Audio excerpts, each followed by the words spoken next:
Olá, Advocacia Capixaba. Estou aqui na presença do Dr. Rodrigo Carlos de Souza, nosso diretor, Dr. Ricardo Breyer, que é presidente da Comissão Nacional de Prerrogativas, e Dr. Caio de Sá Dalcol, que é o presidente da Estadual. E hoje a gente veio bater um papo aqui sobre as prerrogativas, né? A gente veio conversar a respeito da caravana da prerrogativa que está acontecendo aqui, e eu queria conversar com vocês a respeito disso.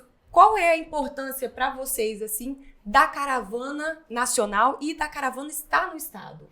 Eu queria, antes do nosso presidente Breyer falar, o Dr. Ricardo Breyer, que hoje é a maior autoridade em defesa das prerrogativas no Brasil. Tanto assim que ele é o presidente da nossa Comissão Nacional de Prerrogativas e Valorização da Advocacia. Apesar de ser uma pessoa tão importante, eu quero aqui enfatizar a simplicidade dele. Verdade. A gente já o chama até de Breyer, né? Já tá gritando o Breyer! Realmente, a simplicidade ele dele está é quase ótima. virando flamenguista. Ele já está aqui na mesa com 3, a gente está quase trazendo ele para o lado bom. Mas estamos aprendendo muito com Breyer. Breyer, muito obrigado por ter vindo ao Espírito Santo. E vamos... Soube que ele já comeu até moqueca. Comeu uma moqueca ontem. E nem jantei depois. Tá certo que era 3 horas da tarde, mas foi pequeno intervalo da nossa caminhada. Foi o almoço-lanche, né? Já. Você gostou da moqueca, né? Gostei.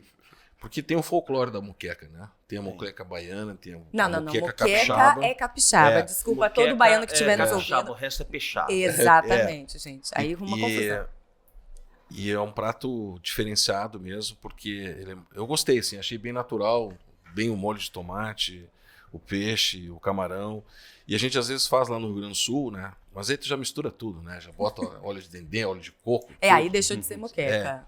Então isso aqui eu vou levar pra lá, viu? Sem nada disso, só natural. A panela também. A panela de barro também. Vou fazer na panela. Tem que levar a panela de barro. Vamos ser justos. A gente tem muitos amigos baianos, a moqueca baiana, moqueca sim, baiana é boa também, assim como a capixaba, as duas tem seus valores, suas peculiaridades ali, mas gostoso com certeza vai ser. Mas vamos falar de prerrogativa. Vamos falar de prerrogativas. Vamos aproveitar o Breyer aqui, exatamente. né? Todo dia que a gente tem uma autoridade dessa aqui conosco. Eu estou muito feliz de estar aqui no Espírito Santo, ver os meus irmãos e irmãs de ordem da Seccional do Espírito Santo. A Caravana Nacional de Prerrogativas foi um projeto lá na uma das primeiras falas do presidente Beto Simonetti do Conselho Federal, da sua gestão, é que a gente pudesse recuperar um pouquinho o histórico da nossa Comissão Nacional de Prerrogativas.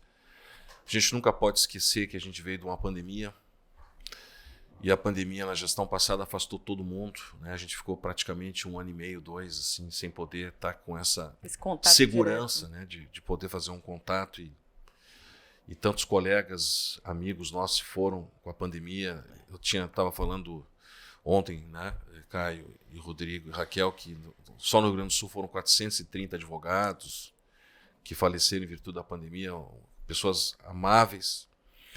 E aí a gente ficou longe.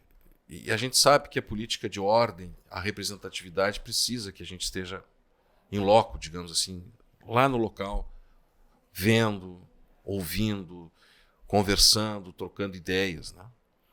E aí, então, por isso que o presidente Beto Simonetti, a diretoria da doutora Sayuri, que é a secretária-geral, que estava com a gente também na reunião macro, né, ontem do sistema, apostaram nesse projeto e a gente está...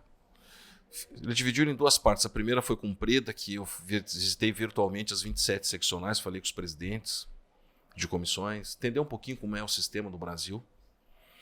Aí vi realidades diferentes. Vi estruturas boas, vi estruturas médias e vi estruturas ainda deficitárias. Em cima disso, também, a gente fez um estudo longo sobre tudo que tinha dentro da OAB Federal sobre legislação interna de prerrogativas, resoluções, provimentos antigos, e o que nós poderíamos fazer num novo modelo de defesa de prerrogativas, de um tema de organização, né? E aí a gente fez um provimento que foi longamente debatido no Conselho Federal, entre os presidentes, o presidente Risch, contribuiu bastante também em 2 colégios presidentes que nós fizemos sobre essa estrutura do projeto, né? Porque uma coisa é você está no Conselho Federal e vê tudo de longe. E o presidente da seccional está no dia a dia. Isso eu aprendi porque também fui 6 anos presidente da seccional do Rio Grande do Sul, que me deu, de 2016 a 21, que me deu todo esse entendimento, às vezes. Então a gente se coloca muito na posição do presidente seccional. Avançamos e criamos o provimento, e hoje ele é um Sistema Nacional de Defesa de Prerrogativas, que é uma soma de uma compilação de um grande estudo, trazendo orientações, trazendo regramento importante sobre competências de atuação, porque eu vi assim algumas seccionais, Rodrigo, Caio e Raquel, que nós temos um agente de prerrogativas, que é a capitania, e ele faz assistência no momento e tem que sair correndo para fazer o mandato de segurança, o habeas corpus, que é o dever do procurador, atuar na justiça. Então, isso não estava muito claro. Que era a competência da comissão, qual é a competência da procuradoria. E, às vezes, perdíamos tempo, porque todo mundo fazia. Então, a gente conseguiu fazer isso, delimitar bem direitinho, deixar toda a assistência com a advocacia, com a comissão, poder acompanhar lá na hora que ele está sofrendo o ataque, né? Na sala de audiência, na delegacia de polícia. E sempre ligado com a procuradoria. Ó, ele está preso, precisamos de um habeas urgente. Já vai fazendo aí e tal. Né? Então, uma coisa interligada. Intensidade que tem que andar junto. Isso tem uma coisa só, tu não faz. E tem seccionais que tem isso. Então, a gente está procurando ajudar. E está aqui no Espírito Santo, eu sempre digo, aonde eu tenho ido, eu tenho aprendido. E aqui aprendi coisas interessantes que eu quero levar para a questão nacional. E a gente poder fazer um sistema forte no Brasil. A gente merece isso, de uma advocacia, né, que seja respeitada. Ela é muito respeitada. Nós temos magistrados, promotores, delegados de polícia que sabem a importância da advocacia no cenário do sistema social, do sistema jurídico.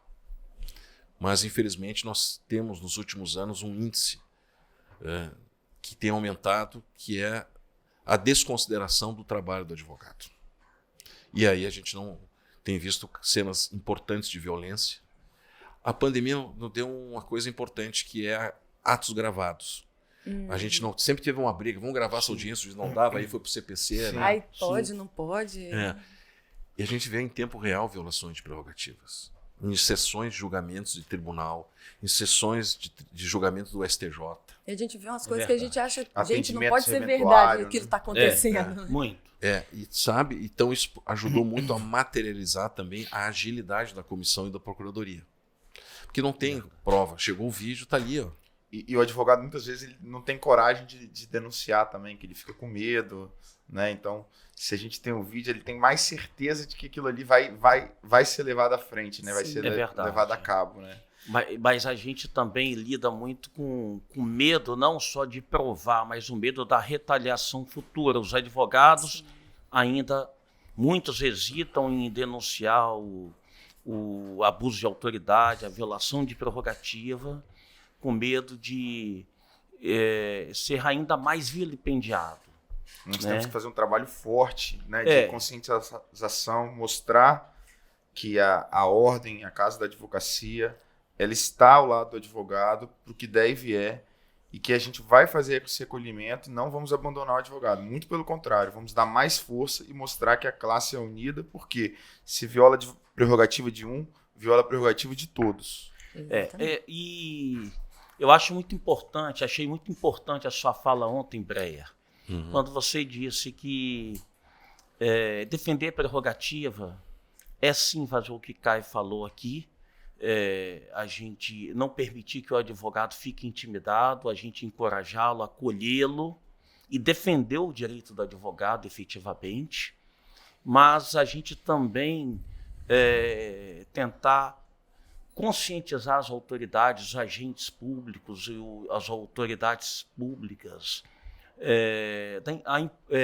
conscientizá-los da importância do respeito às prerrogativas. Afinal de contas, a autoridade que está ali trabalhando está trabalhando tanto quanto o advogado. Estão todos ali defendendo o seu sustento, então não há por que um ser humano maltratar outro ser humano. Né? Isso é uma coisa que não cabe dentro da minha cabeça. Principalmente está todo mundo ali num ambiente para trabalhar, todo mundo, Exatamente. cada um fazendo o seu, né? Exatamente. Todo mundo ali. Então, por quê? Para quê? Não tem necessidade disso. A gente está ali em prol da justiça. Todo mundo, cada um no seu lado, mas em prol da justiça. Então, vamos todo mundo se respeitar, que já está de bom tamanho. Eu acho que isso é muito interessante que Raquel trouxe até, que todos fazem parte do mesmo sistema. Exato. Advogados, promotores, juízes, delegados. Essa rixa, né? É um sistema de justiça. Então, a gente tem que dialogar. Nós temos que construir soluções em conjunto, construir um melhor sistema, né? Com união, né? Uma teia, cada um no seu papel. E todo mundo vai ter a depender consciência do outro, né? De um jeito ou de outro. do papel que a advocacia exerce. Nós temos que ter a consciência do papel judicante, do papel do Ministério Público, do papel do delegado. E, efetivamente, respeitar e trabalhar. Por quê? Você legitima as decisões, você legitima o processo por meio do contraditório, por meio do diálogo. Eu acho, assim, e tem uma coisa que a gente tem que se dar conta. Isso é uma questão cultural. Sim. Se for ver, eu estava falando antes, eu estava lendo muito, estou lendo muito sobre a prerrogativa, a história da prerrogativa, a história da advocacia no passado sempre foi a advocacia o alvo, digamos assim, de ataques. Principalmente quando ela se opõe a sistemas jurídicos autoritários.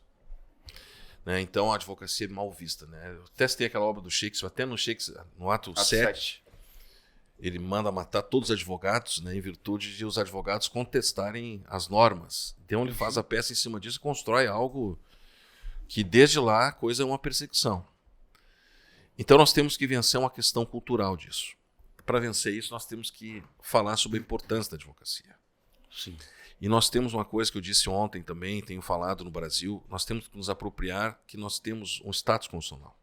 Sim, exatamente. Nós temos lá o artigo 133, que diz que nós somos indispensáveis. Vejam só. Indispensável, está na Constituição. Tá na e na América Latina não tem isso em nenhuma Constituição. Na Europa não tem isso. Eu não conheço, posso até ter em algum lugar, o status constitucional da advocacia, mas não tem. Eu não vi até agora. E esse status constitucional é muito importante, porque regula com todos os direitos constitucionais. Sim. E a lei federal, né? O Estatuto da Lei Federal, o artigo 7º, que fala taxativamente os direitos do exercer o trabalho do advogado. E isso tem um problema muito sério, porque a própria advocacia não conhece isso, que é uma outra constatação que eu tenho visto, que leva ao confronto, muitas vezes, além de toda essa história cultural, o desconhecimento. Né? O desconhecimento da regra, por parte da autoridade pública também, que também não conhece isso. E o desconhecimento a gente vê, e é um dos projetos que tem também na nossa comissão estadual e uma outra comissão da nossa casa, da seccional, que é a comissão criminal, que é um projeto indo às faculdades. Isso. Para falar sobre prerrogativas, enfim, cada um na sua área. Mas a gente vê muito, eu já participei desse projeto, a gente vê muito que na faculdade eles não têm conhecimento. E muitas vezes falam, poxa, mas estuda porque na prova da ordem tem que ter. Só que eles estudam tão só para a prova que eles não entendem a real importância daquilo. E quando a gente chega para falar o dia a dia, o que é realmente a prerrogativa no dia a dia, e aí a gente conta algum caso, como todo caso de violação de prerrogativas é um absurdo, mas a gente conta algum caso, eles olham assim, gente, mas a gente vê exatamente isso que você passa se você não tem o conhecimento. Conhecimento ainda é a chave de tudo, eu acredito. Isso é até interessante, porque nos bancos da faculdade, a gente estuda, né, as prerrogativas do Ministério Público, as prerrogativas do juiz, né, e passa batido, passa ao largo as prerrogativas da advocacia, que segundo o nosso artigo 6º, se eu não me engano, né, sim, é muito claro, né, do Estatuto, da nossa lei federal, de que não há hierarquia alguma, né, entre membros do Ministério Público, entre advogados e juízes. Então, por quê? Isso a gente tem que se perguntar. E também perguntar para os docentes. Por que o estudo apenas das prerrogativas, né, das outras classes de Estado e não da advocacia também? Se todos fazem parte do mesmo sistema de justiça e são indispensáveis à justiça, à administração da justiça. Né? E nesse bate-bola de conhecimento, até queria pedir umas dicas, presidente Breyer, de livros sobre prerrogativas. Eu acho que a gente teve muita dificuldade até de de encontrar também. A legislação, a literatura é muito escassa. Muito escassa. São poucos livros que são específicos de prerrogativas ou são comentários à legislação federal, né, como um todo. Nós temos uma obra que foi de um ex-presidente da Comissão Nacional, Alberto Zacarias Toron, né, que ele fala sobre prerrogativas. Então ele faz um compilado importante, o prefácio do ministro Celso de Mello, e ele trata da época, que é uma época antiga já, a importância da advocacia vista pelos tribunais através dos acórdãos, né? E alguns casos que ele traz de violação de prerrogativas. Então essa obra se consolidou, é uma obra publicada pela editora do Conselho Federal da OAB, e a única assim, que se tem. Depois nós temos todos os documentários, e temos uma obra no Rio Grande do Sul que foi feita por um advogado muito antigo, Amadeu Weidman, que é um criminalista reconhecidíssimo, que é a história das prerrogativas. Então ele busca desde a idade antiga, da onde que veio esse conceito de prerrogativas, né? Essa parte é interessante. Históricos. E a gente está preparando um livro, né, com essa caminhada que a gente está fazendo, além de a gente fazer um inventário de como está o sistema nacional nas seccionais e poder também fazer um diagnóstico do tipo de violência de prerrogativas, né, que sofre a advocacia, com morte, infelizmente, questões de violência física, violência verbal. A mulher advogada é uma pauta que, aos poucos, e a Cristina estava com a gente. Eu ia chegar nesse ponto agora também. Da mulher advogada, Realmente, ela sempre foi tratada de uma forma. Depois que entrou o Estatuto e o artigo 7º da Lei Juliana Matos, das gestantes e lactantes, ela ganha um status diferenciado também. Foi uma lei muito importante para as mulheres. Então a mulher advogada ela tem uma matéria específica no exercício da profissão, a violação de prerrogativas feminina, que também às vezes não escapa da agressão física. Infelizmente, eu quanto mulher posso dizer, nós mulheres advogadas, a gente sofre vários tipos de violência, né? A física é uma que pode acontecer, como a gente já viu casos no Brasil, infelizmente chegar a esse ponto, mas tinha antes da lei, tinha essa violência contra a mulher grávida, a gestante, ela não poder fazer uma troca, mudar a pauta para ela ter a prioridade. Poxa, a pessoa está ali gestante, lactante. Eu tenho história de amigas aqui do estado que antes da lei, ela lactante, ela infelizmente, ela não conseguia, ela deixava o bebê no carro com, não se me falha a memória, o marido ou uma amiga, ela saía, ia amamentar, voltava para ela não perder o horário da pauta, porque não invertiam a pauta para ela. Mas tu vê isso que tu está dizendo, os um fóruns absurdo. Também não prepararam as salas especiais de amamentação. E na época não tinha. Hoje, isso. Por exemplo, a seccional do Espírito Santo nós temos. Sim. Nós temos aqui no Fórum Criminal uma sala preparada para lactante. Isso foi uma ideia vinda do presidente Risque, da nossa gestão atual, que, assim, para as mulheres isso dá uma segurança tão grande. Eu não sou mãe ainda, mas eu sei que isso dá essa segurança para as mulheres. Eu tenho amigas que estão gestantes, amigas que acabaram de ter os filhos delas, e aí eu vejo essa segurança que esse tipo de sala dá, porque dá esse acolhimento, né, para a mulher advogada, dela ter um lugar para ela. Então, a questão que o doutor falou sobre a doutora Cristina está aqui conosco, ela esteve conosco, fez uma palestra maravilhosa falando sobre as prerrogativas das mulheres, e eu achei extremamente importante ela pontuar essa parte, assim, porque, infelizmente, a gente tem pouco tempo que está trabalhando mais sobre isso, a gente tem muita coisa para trabalhar, a Comissão Estadual está pensando muito nisso também, a gente tem pensado em projetos para ajudar, e não só ajudar, né, para valorizar a mulher advogada. E eu acho extremamente importante a gente falar mais sobre isso também, porque às vezes a gente, quanto mulher, fica sempre assim, tentando chegar, alcançar, porque a gente tem as nossas diferenças quanto homens e mulheres, é claro, mas a gente vai alcançar. E eu tenho certeza que a nossa comissão estadual, junto com a comissão nacional e com o presidente Risco, a seccional, a gente vai avançar muito mais do que a gente já tem hoje, que já estamos caminhando bem, graças a Deus. Lá no Rio Grande do Sul, quando eu estava presidente, eu nomeei a primeira mulher presidente da Comissão de Prerrogativas, em 91 anos. E era uma mulher que trabalhava há 14 anos na comissão. Ou seja, ela tinha todo o conhecimento, né? Nunca teve o espaço. Só faltava isso. E aí a gente fez uma divisão lá, dentro da comissão, que tem que ter mulheres que cuidam de prerrogativa de mulheres. Uma vice-presidência. Nós temos a coordenadoria da mulher. Temos a coordenadoria. Mas a vice-presidência da Comissão de Prerrogativas da Mulher, Sim. previdenciário, Entendi. criminal, criando vice-presidências, porque aí a gente consegue ter um foco, um núcleo, Sim. e o presidente ele vai gestar isso. Tá dando certo, porque a gente teve casos assim de uma colega advogada que foi no interior, jovem, acompanhou uma busca e apreensão de noite da polícia militar sem mandato. E ela pediu mandato, o policial não deu. E eram policiais militares de Porto Alegre, numa operação especial. E ela disse que queria ver, não veio, queria ter acesso ao cliente, não teve, não deixaram. E ela insistiu. Artigo 7º, né? Tá na lei, eu preciso ter acesso. Eu tenho o direito de ter acesso. E ele não permitiu e ainda violentamente algemou ela e revistou ela, inclusive intimamente. Nossa. Que violência. O presidente Renan da subseção de Taquari, uns 120 quilômetros de Porto Alegre, me ligou, disse assim, dar uma assessoria para ela. No dia seguinte fizemos um ato, eu fiz de ofício aqui. No dia seguinte estávamos lá. E a moça disse assim, a colega, eu não quero mais advogado, doutor Breyer. Para mim, foi muito difícil ficar 2, 3 horas numa delegacia. Passar tudo que ela Ainda passou. que estava o presidente Renan lá junto da subseção, que ficou a noite toda. Mas a gente resgatou, fizemos um ato gigantesco, afastamos os 6 policiais, 2 foram expulsos da corporação, porque já tinha histórico de droga, alcoolismo e arbitrarismo. E uma coisa bacana, resgatamos ela e ela hoje eu não sei mais, porque eu estou afastado 1 ano e meio, né?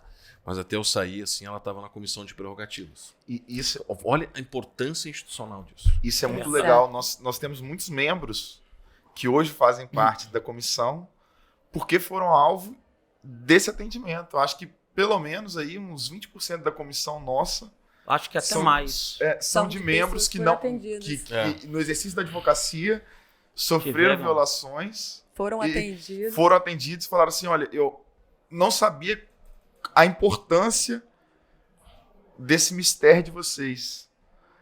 Agora eu sei e eu me sinto compelido, né, Sim. a exercer também esse sacerdócio. E é isso que nos faz, né, continuar né, nessa caminhada maluca. É uma luta louca. diária, né? É uma luta diária. E a gente precisa aqui enfatizar uma coisa. Nós estamos trabalhando em prol das prerrogativas aqui no Espírito Santo, Breyer, e a gente precisa enfatizar, a advocacia precisa saber que o nosso sistema de prerrogativas aqui, que aliás já está adequado ao provimento do Conselho Federal, a gente só estava esperando ser publicado para fazer a adequação e sair mérito do Caio. Mas o presidente Rias, que ele não mede esforços, não mede verbas para defender as prerrogativas. Nós tivemos um caso de violação de prerrogativas, um atentado contra uma advogada, porque ingressou com uma reclamação trabalhista. Foi aqui um caso grande aqui no na estado. comarca aqui da Serra Capixaba. E ele não só designou um advogado para acompanhar um inquérito, como também contratou segurança para acompanhar essa advogada, deu todo o suporte, e isso aí não é um caso isolado.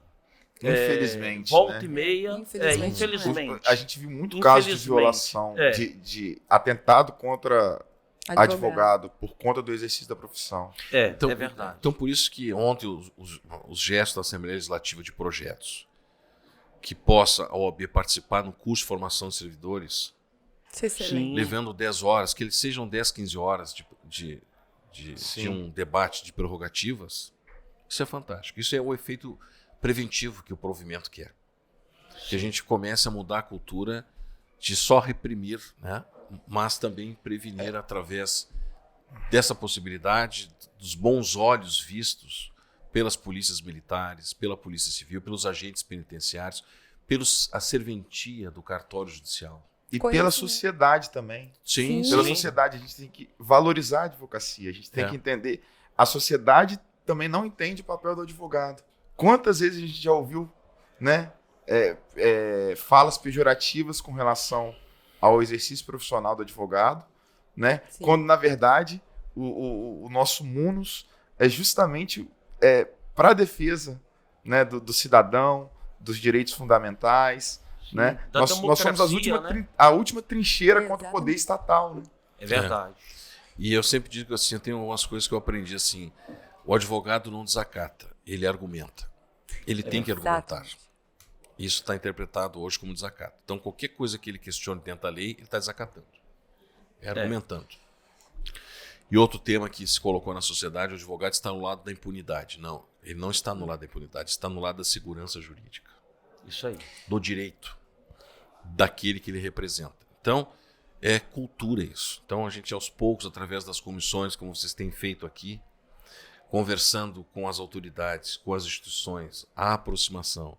Quando não é possível mais a conversa, tomar as medidas legais para buscar responsabilidade junto às corregedorias e até junto ao judiciário, da autoridade pública que porventura possa desrespeitar intensamente a advocacia.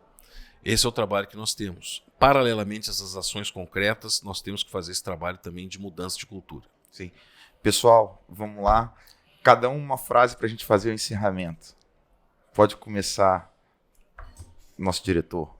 Bom, eu vou rememorar o que o nosso amigo Adriano Coutinho falou ontem, a frase do Sobral Pinto, né? Que a advocacia não é para covardes. Exatamente. Acho que não vai ser exatamente uma frase, mas meio que um recado para a advocacia. A OAB do Espírito Santo está com vocês, a OAB está com vocês, seja a nacional, seja do Espírito Santo. As comissões, nós estamos em casa. Nós vamos continuar lutando pelas prerrogativas de cada um de nós. Como o Caio falou, a prerrogativa de um é a prerrogativa de todos. Mais prerrogativas pelo Brasil, mais prerrogativas pelo Espírito Santo. Juntos somos mais fortes. Viva a advocacia. Prerrogativa é lei. Violar é crime. E quem violar as prerrogativas, nós vamos buscar responsabilidade. Perfeito. Obrigada a todos. Muito obrigado. Obrigado. Até uma próxima.